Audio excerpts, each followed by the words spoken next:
KLR the photo Guru YouTube சேனலுக்கு உங்களை வரவேற்கிறேன். என் பெயர் KL ராஜா பொன்சிங்.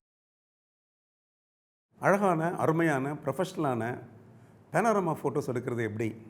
அதுக்கு 12 இன்ட்ரெஸ்டிங்கான டிப்ஸ் அதுதான் அந்த வீடியோவில் நான் உங்களோட ஷேர் பண்ணிக்க போகிறேன்.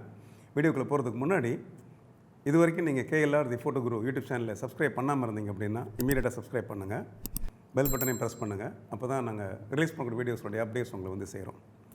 இந்த வீடியோவை முதல்ல கடைசி வரைக்கும் முழுமையாக பாருங்கள். முழுமையாக பார்த்ததுக்கப்புறம் நீங்கள் லைக்ஸ் போடுறது, இல்லை டிஸ்லைக் பண்ணுறது, இல்லை வீடியோஸ் பற்றி கமெண்ட் எழுதுறது, அந்த மாதிரி விஷயங்கள்லாம் பண்ணிங்க அப்படின்னா எனக்கு ரொம்ப மகிழ்ச்சியாக இருக்கும்.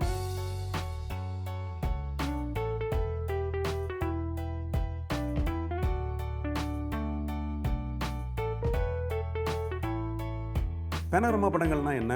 இந்த பேனோரமா படங்கள் எப்படி எடுக்கிறது அண்ட் அது எங்கெல்லாம் நம்ம பயன்படுத்துவோம் அப்படிங்கிற விஷயம் நமக்கு முதல்ல தெரியணும். பேனோரமா படங்கள் அப்படிங்கிறது வைட் ஆங்கிள் படங்களோட வித்தியாசமான ஒரு படங்கள். ஏன்னா வைட் ஆங்கிள் ஷாட் அப்படிங்கிறது நம்ம ஒரு படம் எடுப்போம், அதில் வைட் ஆங்கிள் லென்ஸ் யூஸ் பண்ணுவோம். இல்லை 24 மில்லிமீட்டர், இல்லாட்டி 18 மில்லிமீட்டர், இல்லாட்டி 16 மில்லிமீட்டர் அப்படின்னு சொல்லிட்டு வைட் ஆங்கிள் லென்ஸ் போட்டுட்டு ஒரு சீனை நம்ம ஃபுல்லாக கவர் பண்ணுவோம். அப்படி கவர் பண்ணும்போது என்ன ஆகும் கேட்டிங்க அப்படின்னா, கேமராவுக்கு அருகாமையில் இருக்கக்கூடிய சப்ஜெக்ட்ஸ் எல்லாமே பெருசாக தெரியும், தூரத்தில் உள்ளதெல்லாம் ரொம்ப சின்னதாக தெரியும். எஸ்பெஷலி ஒரு லீனியரான ஒரு சீன் நீங்கள் எடுத்தீங்க அப்படின்னா தேவையில்லாமல் உங்களுக்கு மேலேயும் கீழேயும் உங்களுக்கு ஃபோர் கிரவுண்டும் அதுக்கப்புறம் பேக்ரவுண்ட்லாம் அதில் வரும். அப்படிங்கிறதெல்லாம் நம்ம பார்த்துருப்போம். அப்படிலாம் இல்லாமல் ஒரு பறந்து விரிஞ்ச ஒரு சீன் இருக்குது, ஒரு காட்சி இருக்குது. அது அவுட்டோராக இருக்கலாம், இல்லை ஒரு இன்டோராக இருக்கலாம். ஸோ அந்த மாதிரி காட்சிகளை நம்ம படம் எடுக்கும்போது ஒரு மல்டிபிள் ஃப்ரேம்ஸ் எடுத்து அதுக்கப்புறம் அதை கம்பைன் பண்ணி சேர்த்து ஒரே படமாக உருவாக்குறது பார்த்திங்களா, அதுதான் நம்ம பேனோரமான்னு சொல்லி சொல்கிறோம்.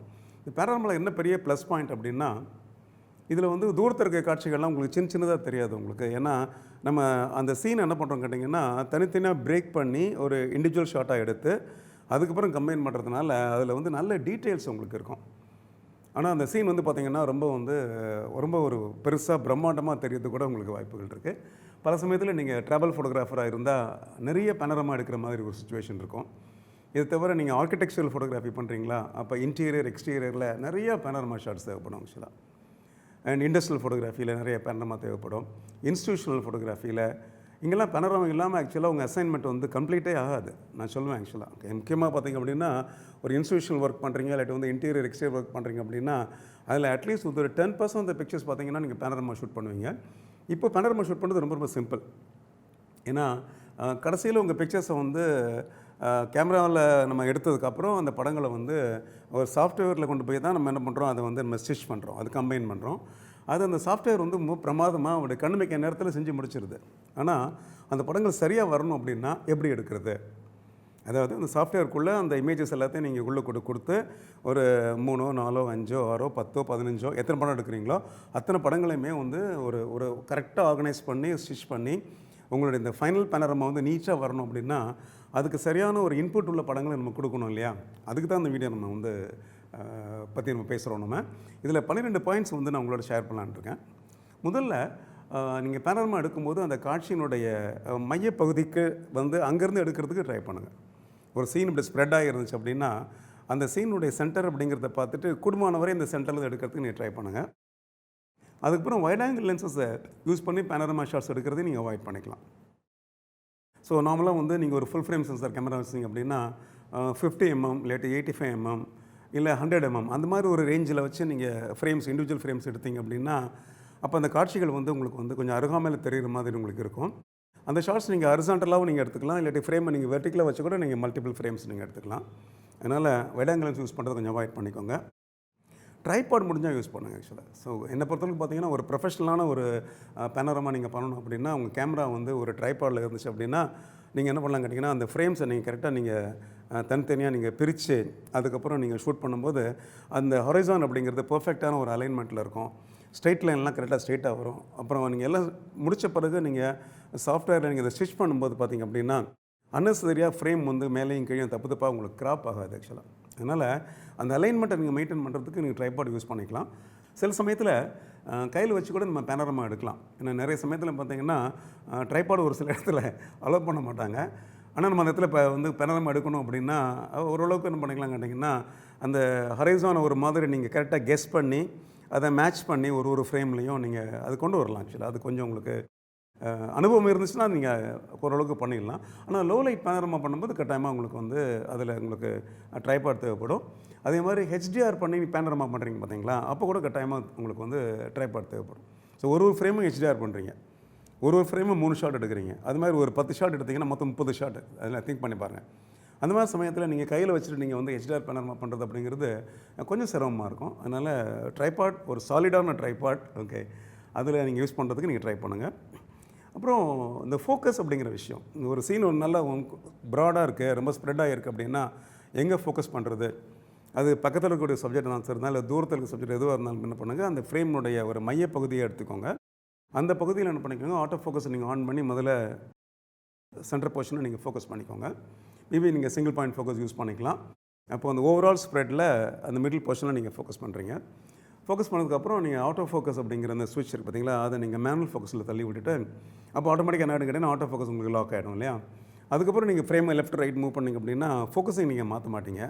அப்போ அந்த எல்லா பிக்சர்லையுமே பார்த்தீங்கன்னா ஒரு ஃப்ரேம்லேயும் ஒரு இடத்துல வந்து உங்கள் கேமரா வந்து உங்களுக்கு ஃபோக்கஸ் பண்ணாது. மேனுவல் ஃபோக்கஸ் பண்ணுறதுக்கு ட்ரை பண்ணுங்கள். இதுக்கப்புறம் எக்ஸ்போஷர்னு வரீங்க வச்சுக்கோங்களேன். அந்த எக்ஸ்போஷர் பொறுத்தளவுக்கு மேனுவல் எக்ஸ்போஷரில் போகிறது அப்படிங்கிறது என்னை பொறுத்தவரை கொஞ்சம் பொருத்தமாக இருக்கும். ஏன்னா ஃப்ரேமில் நீங்கள் லெஃப்ட்டில் இருந்து நீங்கள் பார்த்து இப்போ ரைட்டில் வர சமயத்தில் சில சமயத்தில் சன்னோட டைரெக்ஷனோ இல்லை லைட்டிங் கண்டிஷன்ஸோ பார்த்தீங்கன்னா சில சமயத்தில் இல்லை ஒரு பக்கத்தில் வந்து டைரக்ட் லைட்டாகவும் ஒரு பக்கத்தில் வந்து பேக் லைட்டாகவும் இருக்கும். அந்த மாதிரி சமயத்தில் என்ன ஆகும் அப்படின்னா நீங்கள் ஆட்டோமேட்டிக் எக்ஸ்போஷரில் போய் எடுத்தீங்க அப்படின்னா அந்த எக்ஸ்போஷர் வந்து சேஞ்ச் ஆகிறதுக்கு சான்சஸ் இருக்குது. ஃப்ரேம் டு ஃப்ரேம் எக்ஸ்போஷர் மாறிச்சு அப்படின்னா ஸ்டிச் பண்ணும்போது பார்த்தீங்கன்னா அது கொஞ்சம் ஆடாக இருக்கும். அதனால் ஒரு ஓவராலான ஒரு எக்ஸ்போஷர் என்னங்கிறத நீங்கள் செக் பண்ணி பார்த்துட்டு எந்த சீனில் வந்து மேக்ஸிமம் கான்ட்ராஸ்ட் இருக்கும் அந்த சீனை வந்து நீங்கள் பேஸ் ரெஃபரன்ஸாக வச்சுட்டு மேனுவல் எக்ஸ்போஷரில் எடுத்துக்கோங்க. மேனுவல் எக்ஸ்போஷர் எடுத்துங்க அப்படின்னா நீங்கள் மேனுவலே நீங்கள் எக்ஸ்போஷர் நீங்கள் டிசைட் பண்ணிக்கலாம். இல்லை ஆட்டோமேட்டிக் எக்ஸ்போஷரில் எடுத்துகிட்டு அந்த வேல்யூ என்ன பண்ணிக்கலாம், நீங்கள் மேனுவல் எக்ஸ்போஷரில் கூட நீங்கள் ஃபீட் பண்ணிக்கலாம். அண்ட் அப்பர்ச்சர் அப்படிங்கிறது எப்போவுமே வந்து இந்த எல்லா ஷாட்லையுமே உங்களுக்கு கான்ஸ்டண்ட்டாக இருக்கணும். அப்பர்ச்சரை மாற்றிடாதீங்க. ஓகே, சப்போஸ் ஒரு F11 எடுத்திங்க அப்படின்னா நீங்கள் எடுக்கக்கூடிய 4 படங்களோ 5 படங்களோ இல்லை 10 படங்களோ எல்லாமே வந்து F11 இருக்கணும். ஆக்சுவலாக ஒரு படம் F11 ஒன்று 5.6 ஒன்று 2.8 அந்த மாதிரிலாம் நம்ம படம் எடுத்தோம் அப்படின்னா ஸ்விட்ச் பண்ணும்போது உங்களுக்கு அந்த டெப்த் ஆஃப் ஃபீல்டில் உங்களுக்கு ப்ராப்ளம் வரும். அப்போ அது வந்து ஒரு ப்ரொஃபஷனலான ஒரு பேனரமாக இருக்கிறதுக்கு வாய்ப்புகள் இல்லை. ஸோ பாயிண்ட் என்ன கேட்டிங்கன்னா அப்பர்ச்சர் நமக்கு மாறக்கூடாது, அது ஃபிக்ஸ்டாக இருக்கணும். அந்த பாயிண்ட்டை நம்ம வந்து ஞாபகம் வச்சுக்கணும். ஓகே, அடுத்தபடியாக நம்ம பண்ண வேண்டியது white balance. Actually white balance ரொம்ப முக்கியமான விஷயம். அதில் குறிப்பாக நீங்கள் ஆட்டோமேட்டிக் ஒயிட் பேலன்ஸ் வச்சு நீங்கள் எடுக்கக்கூடாது. ஆக்சுவலாக ஆட்டோமேட்டிக் ஒயிட் பேலன்ஸ் வச்சு நீங்கள் எடுத்தீங்க அப்படின்னா சில சமயத்தில் அந்த சீனில் ஒரு ஃப்ரேம்லேயும் வந்து ஒயிட் ரெஃபரன்ஸ் மாறும்போது ஒயிட் பேலன்ஸுடைய வேல்யூவும் உங்களுக்கு மாறிடும். அதனால் ஒரு படம் தனியாக எடுக்கும்போது ஆட்டோமேட்டிக் ஒயிட் பேலன்ஸ் பண்ணுறீங்க, தட் இஸ் ஓகே. பட் வந்து ஒரு சீக்வன்ஸ் ஆஃப் பிக்சர்ஸ் 7-8 எடுக்கும்போது அந்த 7-8 ஒன்றா நீங்கள் என்ன பண்ண போகிறீங்க, கம்பைன் பண்ண போகிறீங்க, இல்லை ஸ்டிச் பண்ண போகிறீங்க. அப்போ எல்லாத்துலேயுமே ஒரே மாதிரி ஒயிட் பேலன்ஸ் வரணும் அப்படின்னா ஆட்டோமேட்டிக் ஒயிட் பேலன்ஸ் அவாய்ட் பண்ணிக்கோங்க. மேபி நீங்கள் ப்ரீசெட் ஒயிட் பேலன்ஸ் வச்சு எடுக்கலாம். சப்போஸ் ஒரு ஓப்பனான ஒரு சன்லைட் கவர்டு ஏரியாவில் எடுத்தீங்க அப்படின்னா பிரைட் சன்லைட்டை நீங்கள் உங்களோட ஒயிட் பேலன்ஸ் செலெக்ஷனாக வச்சுக்கலாம். இல்லை கெல்வின் உங்களுக்கு கம்ஃபர்டபுளாக இருந்துச்சு அப்படின்னா கெல்வின் கூட நீங்கள் வச்சுக்கலாம். இல்லை கஸ்டம் ஒயிட் பேலன்ஸ் கூட பண்ணிக்கலாம். ஸோ எது வேணால் பண்ணிக்கோங்க, பட் ஆட்டோமேட்டிக் ஒயிட் பேலன்ஸ் மாத்திரம் நீங்கள் கொஞ்சம் அவாய்ட் பண்ணிக்கலாம். ஸோ பேனரமா எடுக்கும்போது நீங்கள் மல்டிபிள் ஃப்ரேம்ஸ் நீங்கள் தனித்தனியாக ஷூட் பண்ண போகிறீங்க இல்லையா. அப்படி தனித்தனியாக ஷூட் பண்ணும்போது எப்படி அதை ஷூட் பண்ணணும் அப்படின்னு பார்த்தீங்க அப்படின்னா சப்போஸ் நீங்கள் ஃபஸ்ட்டு ஒரு ஃப்ரேம் ஷூட் பண்ணிங்க அப்படின்னா அந்த ஃபஸ்ட்டு ஃப்ரேமினுடைய லாஸ்ட் போர்ஷன் வந்து அடுத்த ஃப்ரேமினுடைய ஃபஸ்ட்டு போர்ஷன் உங்களுக்கு வரணும். அப்புறம் அந்த ஃப்ரேமினுடைய லாஸ்ட் போர்ஷன் வந்து அதுக்கடுத்த ஃப்ரேமினுடைய ஃபஸ்ட் போர்ஷனாக வரணும். அந்த மாதிரி எல்லா ஃப்ரேம்லையுமே பார்த்தீங்கன்னா அந்த ப்ரீவியஸ் ஃப்ரேமினுடைய லாஸ்ட் போர்ஷன் வந்து ஓவர்லேப் ஆகி வரணும்.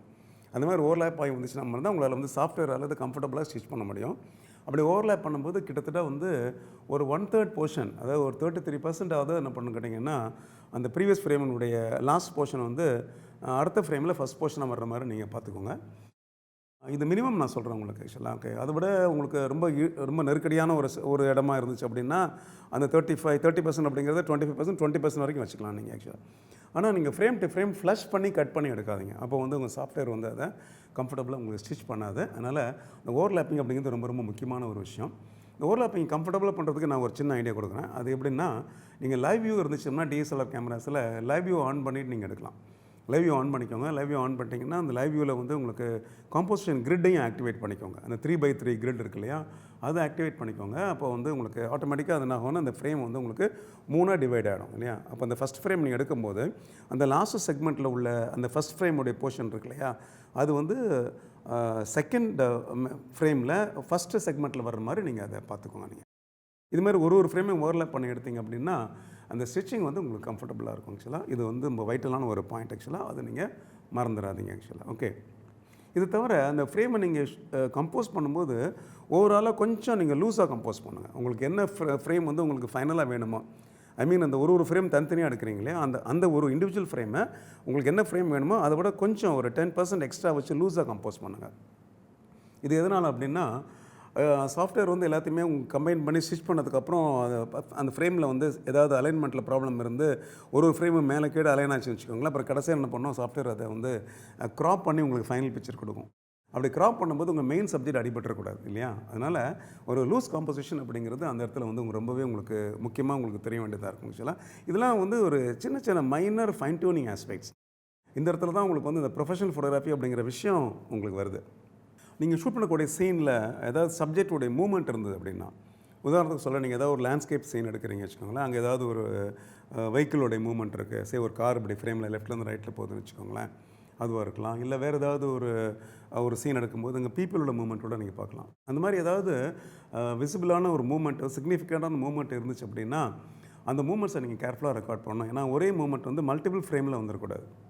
அதாவது ஒரே கார் வந்து ஒரு 3-4 ஃப்ரேமில் வந்துச்சு அப்படின்னா அது பார்க்குறப்ப உங்களுக்கு ஹார்டாக இருக்கும். அதனால் ஒரு கார் வந்துச்சுன்னா அது ஒரு ஃப்ரேமில் இருந்துச்சுன்னா ஓகேவாக இருக்கும் ஆக்சுவலாக. ஓகே, ஒரு பேர்டு இருந்துச்சுன்னா அது ஒரு இடத்துல இருந்துச்சுன்னா உங்களுக்கு பார்க்குறப்ப நல்லாயிருக்கும். அதனால் அது கொஞ்சம் செக் பண்ணிக்கோங்க. செக் பண்ணிட்டு மூவ்மெண்ட் இருக்கும்போது மட்டும் கொஞ்சம் கேர்ஃபுல்லாக அந்த இடத்துல அந்த ஃப்ரேமில் அந்த கார் கிராஸ் பண்ணதுக்கப்புறம் நீங்கள் அந்த ஃப்ரேமை ஷூட் பண்ணிங்கன்னா உங்களுக்கு அது கரெக்டாக இருக்கும். ஸோ இது வந்து நீங்கள் எடுக்கக்கூடிய சீனில் ஏதாவது மூவிங் சப்ஜெக்ட் இருந்துச்சுன்னா நீங்கள் கவனிக்க வேண்டிய ஒரு முக்கியமான ஒரு பாயிண்ட்டு. இன்னும் சில சீன்ஸில் பார்த்தீங்கன்னா அந்த சீனே ரொம்ப ஒரு ஹை கான்ட்ராஸ்ட்டாக இருக்கும் ஆக்சுவலாக. ஒரு இண்டிவிஜுவல் ஷாட்டுமே வந்து உங்களுக்கு ஒரு சிங்கிள் எக்ஸ்போஷரில் கரெக்டான படமாக வராது அப்படிங்கிற மாதிரி இருந்துச்சு அப்படின்னா நீங்கள் ஹெச்டிஆர் பண்ணுற மாதிரி இருக்கும் இல்லை. அப்போது ஹெச்டிஆர் மாதிரி பண்ணுற மாதிரி இருந்துச்சுன்னா அந்த படங்க ஒரு ஃப்ரேமையும் அந்த படத்தையும் ஹெச்டிஆர் பண்ணிவிட்டு அதுக்கப்புறம் அடுத்த ஃப்ரேம் பண்ணிவிட்டு ஹெச்டிஆர் பண்ணிவிட்டு அந்த மாதிரி கண்டினியூஸாக பண்ணிக்கலாம் நீங்கள். ஸோ அப்போ வந்து நீங்கள் நார்மலாக வந்து ஒரு 7 பிக்சர்ஸ் எடுக்கிறதா இருந்து வச்சுக்கோங்களேன். அந்த ஹெச்டிஆர் படம் நீங்கள் 3 படம் எடுத்தீங்க அப்படின்னா 7x3 21 பிக்சர்ஸ் எடுக்கிற மாதிரி உங்களுக்கு இருக்கும். அண்ட் சீன் ரொம்ப வந்து லீனியராக இருந்துச்சு அப்படின்னா பேனரமா ஷாட்டை வந்து நீங்கள் ஹரிசாண்டலாக எடுத்துகிட்டு போய்க்கலாம். சீன் ரொம்ப டாலாக இருந்து வச்சுக்கோங்களேன், நிறைய பில்டிங் மாதிரி சில விஷயங்கள்லாம் எடுத்தீங்க. இல்லை interior shots, particularly interior shots பண்ணுற சமயத்தில் ஹரிசாண்டல் ஃப்ரேமோட ஒரு வெர்டிக்கல் ஃப்ரேம் அப்படிங்கிறது கொஞ்சம் கம்ஃபர்டபுளாக இருக்கும். ஏன்னா ஹைட் ஜாஸ்தி கிடைக்கும் உங்களுக்கு. அப்படி பண்ணும்போது நம்பர் ஆஃப் ஷார்ட்ஸ் அதிகமாகும். பட் அது பரவாயில்ல உங்களுக்கு ஆக்சுவலாக. பட் அந்த பெர்ஸ்பெக்டிவும் அப்புறம் அந்த ஹைட்டும் உங்களுக்கு அதில் வந்து ப்ளஸ் பாயிண்ட்டாக கிடைக்கும். அதனால் கேமராவை எப்போவுமே இப்படி தான் வச்சு எடுக்கணும் அவசியம் கிடையாது. சம்திங் இப்படியும் வச்சு நீங்கள் எடுக்கலாம். அது கூட நீங்கள் ஃபாலோ பண்ணிக்கலாம். அண்ட் இதெல்லாம் தவிர கடைசியாக முக்கியமான பாயிண்ட் என்னென்னா, நீங்கள் பேனரமா பண்ணும்போது உங்களுடைய மைண்டை ஃபுல்லாகவே அந்த ஆக்டிவிட்டியில் ஃபோக்கஸ்டாக இருக்கணும். ஏன்னா ஒரு 7 படம் நீங்கள் எடுக்க போகிறீங்க. அந்த 7 படத்தை எடுக்கும்போது நீங்கள் அந்த ஒரு ஃப்ரேமையும் நீங்கள் என்ன பண்ணணும், தனித்தனியாக நீங்கள் கவனிக்கணும். கவனித்து மறக்காமல் வந்து அந்த 1/3 ஓவர்லாப் ஆகிறத நீங்கள் பார்க்கணும் இல்லையா. அது தவிர சப்ஜெக்ட் மூவ்மெண்ட் இருந்துச்சுன்னா அதை கவனிக்கணும் இல்லையா. அதை பார்க்கும்போது அதனால் ஒரு முறை நீங்கள் அந்த ஷாட் எடுக்க ஆரம்பிச்சிட்டிங்க அப்படின்னா எடுத்து முடிக்கிற வரைக்கும் உங்களுடைய மைண்டு ஃபோக்கஸ்டாக இருந்துச்சுன்னா மட்டும்தான் அதில் தவறுகள் இல்லாமல் உங்களுக்கு வரும் ஆக்சுவலாக. ஓகே, ஸோ சந்தேகம் இருந்துச்சுன்னா என்ன பண்ணுங்கள், மல்டிபிள் செட்ஸ் ஆஃப் ஃபோட்டோஸ் எடுத்துக்கோங்க. அப்போ வந்து உங்களுக்கு அதில் ஒரு செட் இல்லை 2 செட்டிலோட ஷார்ட்ஸ் வந்து பர்ஃபெக்டாக வர்றதுக்கு வாய்ப்புகள் இருக்குது. அதில் ட்ரைபாட் போடும்போது இந்த மாதிரி மல்டிபிள் ஷார்ட்ஸ் எடுக்கும்போது கொஞ்சம் அது ஈஸியாக இருக்கும் ஆக்சுவலாக. ஓகே, இவ்வளோ தாங்க பேனரமா எடுக்கிறதுக்குரிய ஒரு இன்ட்ரெஸ்டிங்கான ஒரு டிப்ஸ் ஆக்சுவலாக. இப்போ இந்த வீடியோட எண்டில் நான் என்ன பண்ணுறேன், உங்களுக்கு நான் எடுத்த ஒரு பேனரமா வந்து எப்படி வந்து ஸ்டிச் பண்ணி ஒரு ஃபைனல் பிக்சராக, ஃபைனல் பேனரமா ஷார்ட்டாக கொண்டு வருது அப்படிங்கிறத உங்களுக்கு நான் டெமோ பண்ணி காமிக்க போகிறேன். இப்போது நான் அஸ்ஸாமில் எடுத்த ஒரு பெரிய ஒரு லேக்குடைய ஒரு லேண்ட்ஸ்கேப் ஷாட், அது பேனரமாவில் நான் எடுத்திருக்கேன். அதை உங்களுக்கு எப்படி ஸ்டிச் பண்ணுறது அப்படின்னு சொல்லிட்டு டெமோ பண்ணி காமிக்கிறேன். நான் வந்து இந்த ஸ்டிச்சிங் அப்படிங்கிறத அடோப் கேமரா ராவில் பண்ண போகிறேன். உங்களுக்கு நான் ராலையும் எடுத்திருந்தேன், படத்தை வந்து உங்களுக்கு ஜேபிஜிலையும் எடுத்திருந்தேன். இப்போ உங்களுக்கு குயிக்காக டெமோ பண்ணுறதுக்காக வேண்டி உங்களுக்கு நான் ஜேபிஜி ஃபைல்ஸை செலக்ட் பண்ணி உங்களுக்கு அதை செஞ்சு காமிக்கிறேன். ஸோ இதில் பார்த்தீங்க அப்படின்னா நான் முதல்ல சொன்ன மாதிரி ஒரு ஃப்ரேம்லேயும் அதனுடைய கடைசி போர்ஷன் வந்து அடுத்த ஃப்ரேமுடைய முதல் போர்ஷனாக இருக்குது பாருங்கள், கவனிங்க நீங்கள். இந்த ஃபஸ்ட் பிக்சருடைய லாஸ்ட் போர்ஷன் இந்த செகண்ட் பிக்சருடைய ஃபஸ்ட் போர்ஷனாக இருக்குது. செகண்ட் பிக்சருடைய லாஸ்ட் போர்ஷன் வந்து தேர்ட் பிக்சருடைய ஃபஸ்ட் போர்ஷனாக இருக்குது. அதே மாதிரி பார்த்திங்கன்னா 1 2 3 4 5 6 7 படம் எடுத்திருக்கேன். உங்களுக்கு கேமரா வந்து ட்ரைபாடில் போட்டுட்டு 7 ஷார்ட்ஸ் நான் கண்டினியூஸாக எடுத்திருக்கேன் ஆக்சுவலாக. 7 ஃப்ரேம்ஸை நான் வந்து செலக்ட் பண்ணிவிட்டு கேமரா ராவில் பேனரமா பண்ணுறதுக்கு நான் எடுத்துகிட்டு போகிறேன். 7 ஃப்ரேம் இப்போ கேமராவுடைய இன்டர்ஃபேஸில் ஓப்பன் ஆகிடுச்சு. செலக்ட் ஆல் கொடுத்துட்றேன். அதுக்கப்புறம் ஒரு ஃப்ரேமில் டாப்பில் போயிட்டு அதை ரைட் கிளிக் பண்ணி மெர்ஜ் டு பேனோராமா அப்படின்னு ஒரு ஆப்ஷன் இருக்குது பார்த்தீங்களா, அந்த ஆப்ஷன் கொடுக்குறேன். இப்போது சாஃப்ட்வேர் வந்து இந்த மெர்ஜிங் ஒர்க்கை ஆக்சுவலாக பண்ண ஆரம்பிச்சு. இந்த பிக்சரை நான் வந்து இப்படி மெர்ஜ் பண்ணுறதுக்கு முன்னாடியே நான் கலர் கரெக்ஷன் இப்போ இண்டிவிஜுவல் ஃப்ரேம்ஸ் வந்து கலர் கரெக்ஷன் நான் பண்ணிட்டேன். அப்போ வந்து உங்களுக்கு ஸ்விட்ச் பண்ணதுக்கப்புறம் ஆட்டோமேட்டிக்காக எனக்கு ஃபைனல் பிக்சரே எனக்கு கிடச்சிரும். இப்போ பாருங்கள் வந்துச்சு பாருங்கள், ஃபைனல் பிக்சர் வந்துருச்சு. உங்கள்கிட்ட பேசுகிறதுக்குள்ளே டக்குன்னு வந்துருச்சு ஃபைனல் பிக்சர். சூப்பரான ஒரு ஷாட் உங்களுக்கு.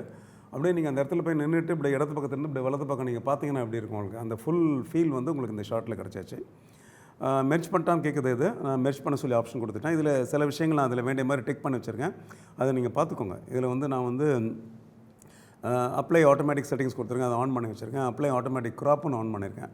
அப்போ இமேஜ் ஆட்டோமேட்டிக் ஸ்விட்ச் பண்ணதுக்கப்புறம் ஏதாவது அப்ஸ் அண்ட் டவுன்ஸ் இருந்துச்சு அப்படின்னா சாஃப்ட்வேர் என்ன பண்ணணும் கேட்டிங்கன்னா அதை கரெக்டாக உங்களுக்கு கட் பண்ணி ஃபைனல் பிக்சர்ஸ் எனக்கு கொடுத்துருச்சு. ஸோ மெர்ஜின்னு ஒரு கன்ஃபர்மேஷன் கொடுத்துட்றேன். இப்போ எனக்கு இந்த படம் வந்து எனக்கு மெர்ஜ் ஆகி எனக்கு கிடச்சிச்சு. இப்போது பார்த்தீங்கன்னா இந்த படம் வந்து உங்களுக்கு எனக்கு டிஎன்ஜியாக சேவ் ஆகிடுச்சு. அஃப்கோர்ஸ் அதை நீங்கள் என்ன பண்ணிக்கலாம், நீங்கள் ஃபர்தராக நீங்கள் ஜேபிஜியாக நீங்கள் மாற்றி உங்களுக்கு வேண்டிய மாதிரி உங்களோட அப்ளிகேஷனில் நீங்கள் யூஸ் பண்ணிக்கலாம். ஓகே. ஸோ இப்போ பார்த்தீங்கன்னா பிரிட்ஜில் வந்து உங்களுக்கு நான் ஸ்விட்ச் பண்ண அந்த படம் வந்து ஒரு டிஎன்ஜி ஃபைலாக வந்து உங்களுக்கு இதில் சேவ் ஆகிடுச்சு. செலக்ட் பண்ணி உங்களுக்கு அதை நான் பெருசு பண்ணி காமிக்கிறேன். இதுதான் நீங்கள் நம்ம ஸ்விட்ச் பண்ண படம்.